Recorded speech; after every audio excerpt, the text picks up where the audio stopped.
going to show you some enhancements that has been done to the social planner. If you haven't checked it out recently, I recommend you check it out. First one is the statistics section becomes much more comprehensive. It's going to collect data across your social media platforms and show it in one place. Like, what is the performance of different posts?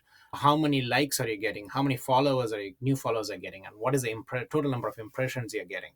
Right. And then it breaks it down by performance, number of posts, engagement, impression, reach, and it also gives you the top performing posts. If you want, you can reproduce them or duplicate them, engagement statistics, and also some demographics, who is engaging with your content.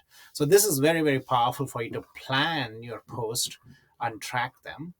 The other enhancement is, say, if you want to create a new post, and then of course usually you go and say select the social media platform you want, and you create the post. Now you're happy with it, you want to post it, and then if you want to schedule the post, if you click on it, the system is actually going to tell you what is the best time to post based on your previous data, all the engagement data we collected already.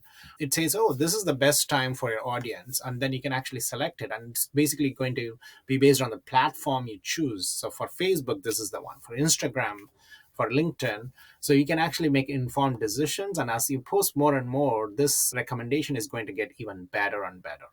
So I highly recommend using this function where it's going to recommend a best time to post your social media post.